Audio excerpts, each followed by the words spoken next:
شگفتہ صاحبہ لکھنؤ سے، شیعہ سنی کی شادی کے بارے میں کیا مسئلہ ہے؟ یوسف شیخ صاحب نے بھارت سے پوچھا ہے، میری عمر 28 سال ہے اور مجھے زنا کا خطرہ ہے اور میری والدہ اور والد کو میری شادی کے لیے کوئی رشتہ نہیں مل رہا، اس لیے میرا ایک رشتہ ہے جو میری خالہ کی طرف سے ہے، لیکن مسئلہ یہ ہے کہ میری خالہ نے ایک غیر مذہب کے شخص سے شادی کی اور ان کی ایک بیٹی ہے اور وہ مجھ سے شادی کرنا چاہتی ہے۔ خالو کی بیٹی نماز روزہ اور قرآن پڑھنے والی ہے۔ دراصل خالہ اور خالو نے مکمل طور پر اسلام قبول کرنے کا فیصلہ کر لیا ہے، لیکن میرے چچا نے شادی سے سختی سے منع کر دیا ہے، کیونکہ ان کا کہنا ہے کہ میرے خالو اور خالہ نے اسلام کا استعمال صرف اپنی بیٹی کی شادی کے لیے کیا ہے، تو کیا مجھے یہ رشتہ کرنا چاہیے یا نہیں کرنا چاہیے؟ دیکھیں، آپ کی خالہ نے غیر مذہب کے شخص سے جب شادی کی ہے تو وہ شادی ہوئی نہیں ہے شرعی طور پر، یعنی غیر مسلم سے اگر شادی کی ہے تو مسلم عورت کا غیر مسلم سے نکاح نہیں ہوتا۔ بہرحال اب بچی کا جہاں تک، ان کی بیٹی کا جہاں تک تعلق ہے، تو اب ان کے والدین کی شادی ہوئی ہو یا نہ ہوئی ہو تو ان کی بیٹی سے بہرحال شادی کرنا شرعی طور پہ جائز ہے، خاص طور پہ جب کہ وہ دیندار بھی ہو تو جائز ہے اب یہ آپ کا مسئلہ ہے کہ آپ اس سے کرنا چاہتے ہیں کہ نہیں کرنا چاہتے، کہ ان کے ماں باپ کا نکاح ہی شرعی طور پہ ٹھیک نہیں تھا، اور اس بحث میں اب پڑھنے کی ضرورت نہیں ہے کہ وہ بیٹی کی شادی کے لیے اسلام قبول کر رہے ہیں، ان کو اسلام قبول کرنے دیں اور ان کا نکاح بھی پھر ان سے کہیں دوبارہ کریں، آپ تجدید نکاح کریں اسلام قبول کرنے کے بعد۔ تو اب اس بحث میں پڑھنا کہ وہ بچی کی شادی کی خاطر اسلام قبول کر رہے ہیں، اس بحث میں پڑھنے کا کوئی فائدہ ہے نہیں، تو وہ جو بھی کر رہے ہیں وہ ان کا اللہ کا معاملہ ہے۔ بہرحال میں تو صرف شرعی مسئلہ بتا سکتا ہوں کہ آپ کے لیے اس لڑکی سے شادی کرنا جائز ہے۔ محمد حسین پشاور سے، میں اپنی کزن سے فون پر بات کرتا تھا اور کچھ ملاقاتیں بھی ہوئی تھیں جس پر میں بہت پشیمان ہوں اور میں نے توبہ بھی کر لی ہے۔ میں اس سے شادی کرنا چاہتا تھا، لیکن کچھ ایسی باتیں ہمارے اور ان کے گھر والوں کے بیچ میں ہوئیں کہ ہمارا رشتہ ہونا ناممکن ہو گیا۔ جب مجھے پتہ چلا کہ یہ رشتہ نہیں ہو سکتا تو میں نے اس سے رابطہ چھوڑ دیا۔ ماشاءاللہ بھائی، اب اس کو جب بھی موقع ملتا ہے تو مجھے تانے دیتی ہے کہ تم ٹائم پاس کر رہے تھے، ہمارے گھر کے بچے ان کے گھر جاتے ہیں تو ان سے بولتی ہے کہ وہ جھوٹا ہے۔ اب میں نے توبہ بھی کر لی ہے، لیکن پھر بھی کبھی کبھی مجھے خیال آتا ہے کہ میں نے اس کا دل توڑا ہے، میں نے گناہ کیا ہے۔ آپ مجھے بتائیں کیا کریں، کیا کروں؟ یا تو شادی کر لو بھائی فوراً، یا جیسے چل رہے ہو پھر بالکل تعلق ختم کر دیا، بالکل ٹھیک کیا آپ نے، ایک طرف ہو جانا چاہیے۔ تو توبہ استغفار کر لیا آپ نے، اب آپ کی جو کزن آپ کو تانے دے رہی ہے، جو مرضی کہہ رہی ہے، اس کو اگنور کریں آپ، اس سے آپ کو کوئی گناہ نہیں ہوگا انشاءاللہ۔ ہاں، شادی کرنا چاہتے ہیں تو فوراً سے پہلے شادی کر لیں، اور اگر شادی کا ارادہ ہی نہیں ہے تو بس ختم قصہ، اس کو بولنے دیں جو وہ بول رہی ہے۔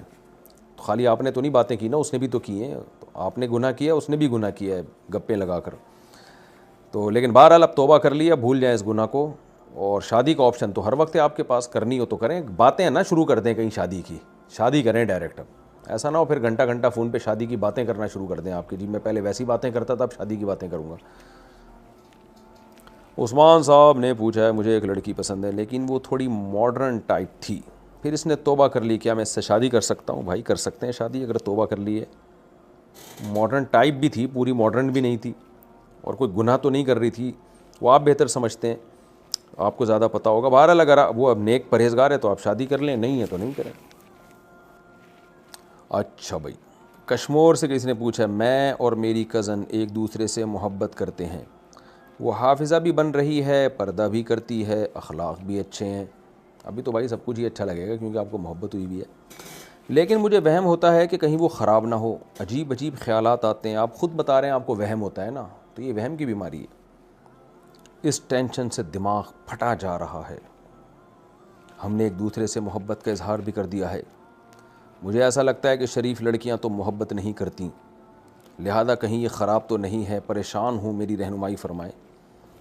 دیکھیں، صرف اتنی بات پہ کسی سے بدگمان ہونا کہ اس نے آپ سے محبت کا اظہار کر دیا ہے، یہ بات تو بدگمان ہونے کے لیے کافی نہیں ہے۔ کنواری لڑکی ہے، کوئی شادی شدہ نہیں ہے، وہ الگ بات ہے، لڑکیوں میں حیا ہوتی ہے، حیا کا بہرحال تقاضا یہی ہے کہ لڑکیاں خود سے نہ کریں، ماں باپ کریں ان کے معاملے میں جہاں، لیکن اور اگر کہیں لڑکی کو پسند بھی ہے تو اپنی والدہ کو بتا دے تاکہ وہ شادی کر دیں۔ لیکن بہرحال اگر اس نے آپ سے اظہار کر دیا اور آپ نے اس سے اظہار کر دیا اور ہے بھی کزن ہے، تو میں اس بحث میں نہیں پڑھ رہا کہ یہ مناسب کیا یا نامناسب کیا، لیکن اتنی سی بات پہ کسی سے بدگمان ہونا کہ وہ کوئی خراب لڑکی ہوگی، یہ جائز نہیں ہے.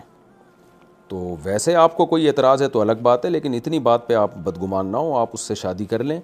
کیونکہ نبی صلی اللہ علیہ وسلم نے ارشاد فرمایا، صحیح حدیث ہے، لن ترى للمتحابین مثل النکاح، دو محبت کرنے والوں میں نکاح سے بہتر کوئی حل نہیں ہے. تو اگر اس کو آپ سے محبت ہے، آپ کو اس سے محبت ہے، تو آپ اس سے شادی کر لیں، پیغام بھیج دیں، اور یہ دماغ جو آپ کا خراب ہو رہا ہے، یہ دماغ کو ٹھیک کر لیں آپ. شگفتہ صاحبہ لکھنؤ سے، شیعہ سنی کی شادی کے بارے میں کیا مسئلہ ہے؟ شیعہ سنی کے بھائی شیعوں کے بہت سارے فرقے ہیں، ان کے عقائدوں میں بڑا اختلاف ہوتا ہے، تو کسی ایک جنرلی ایک حکم نہیں لگایا جا سکتا. تو میرا اس بارے میں تفصیلی کلپ موجود ہے کہ اس بارے میں آپ لکھنؤ سے ہیں تو وہاں دارالعلوم دیوبند چلی جائیں، وہاں جا کے پوچھ لیں آپ، یا کوئی اور بڑا ادارہ ہو جس پہ آپ کو اعتماد ہو، کوئی بھی ایسا مسئلہ ہو تو، یا پاکستان میں تو دارالعلوم کرنگی وغیرہ سے رابطہ کر کے پوچھا جائے کہ بھئی اس کے عقائد وغیرہ ان کے سامنے ظاہر کیے جائیں. جب تک باقاعدہ کسی کے پرسنل حالات بتا کر اس کے عقائد واضح کر کے فتویٰ نہ لیا جائے، اس وقت تک جائز نہیں ہے. تو ہاں، کسی کے ہمیں دیکھیں، کسی کی شیعہ یا سنی ہونے سے کوئی بیر نہیں ہے، ہمیں یہ کہ عقیدے صحیح ہونے چاہیے، قرآن و سنت کے مطابق ہونے چاہیے. تو اب کس کا عقیدہ کیا ہے، صرف مسلک کا لیبل لگانے سے پتہ نہیں چلتا. جیسے لوگ مجھ سے پوچھتے ہیں کہ بریلوی کے پیچھے نماز جائز ہے یا نہیں ہے، تو میں کہتا ہوں بھائی دیوبندی بریلوی اہل حدیث کا تعلق نہیں ہے نماز جائز ہونے یا نہ ہونے سے. نماز کے جائز ہونے نہ ہونے کا تعلق اس سے ہے کہ عقیدہ شرکیہ ہے یا نہیں ہے. تو اگر کسی بریلوی کا عقیدہ توحید والا ہے، دیوبندی کا شرکیہ ہے، تو بریلوی کے پیچھے جائز ہوگی، دیوبندی کے پیچھے حرام ہوگی. اور اگر کسی بریلوی کا شرکیہ ہے، دیوبندی کا شرکیہ نہیں ہے، تو پھر دیوبندی کے پیچھے جائز ہوگی. تو امام کے لیے دیوبندی بریلوی اہل حدیث شیعہ ہونا کا میٹر نہیں رکھتا.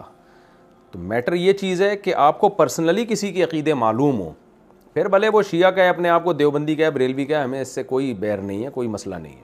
عقیدہ صحیح ہونا چاہیے جو قرآن و سنت نے بتایا ہے، جو تواتر کے ساتھ ثابت ہے.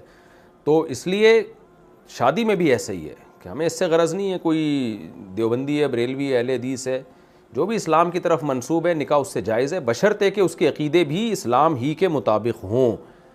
تو جا کے جو ہے نا، کسی پرسنلی جب کسی کوئی بھی رشتہ آئے تو پرسنلی اس کے عقائد جا کے باقاعدہ کسی ادارے سے پوچھے، یعنی فتویٰ لیا جائے کہ جی یہ اس کے عقائد ہیں اور یہ اس پہ حلف اٹھا رہا ہے، اور اس کے بارے میں مشہور بھی یہی ہے کہ یہ اس کے عقیدے ہیں، تو کیا اس سے میرے لیے نکاح جائز ہے یا نہیں ہے. تو وہ پھر آپ کو فتویٰ دیں گے تو اس پر عمل کیا جائے. ایک جنرلی حکم بیان نہیں کیا جا سکتا اس میں. انڈیا سے کسی نے پوچھا ہے، کیا احتلام کے بعد آدھے بدن کو دھونا ضروری ہے؟ میں نے احتلام کے بعد ایسے ہی غسل کر کے نماز پڑھ لی، تو کیا میری نماز قبول نہیں ہوگی؟ آپ نے اگر احتلام کے بعد غسل کر کے نماز پڑھی تو ہی قبول ہوگی، غسل کیے بغیر پڑھتے تو قبول نہ ہوتی. جب غسل کر لیا تو قبول ہو گئی. باقی آدھے بدن کو دھونا ضروری نہیں ہے، جہاں ناپاکی لگی ہو اس ناپاکی کو دھونا ضروری ہے. باقی جب غسل کریں گے تو پھر تو پورے بدن ہی کو دھوئیں گے نا آپ. لیکن آدھے بدن کا کوئی تعلق نہیں ہے اس سے، احتلام سے. جہاں گندگی لگی ہوئی ہے وہ دھوئیں. جو سنت طریقہ ہے نا فرض غسل کا، وہ یہی ہے کہ سب سے پہلے آپ نے کیا کرنا ہے، جہاں جہاں گندگی لگی ہوئی ہے وہ جگہ دھونی ہے، اور استنجا کرنا ہے، یعنی شرمگاہ کو دھونا ہے. اس کے بعد پھر آپ نے ہاتھوں کو دھو کے پہلے قلی کرنی ہے، 3 دفعہ غرارہ بھی کرنا ہے اگر روزہ نہ ہو، منہ بھر کے قلی کرنی ہے اگر روزہ ہو تو 3 دفعہ ناک میں پانی ڈالیں، اور وضو کر لیں. بہتر ہے کہ پورا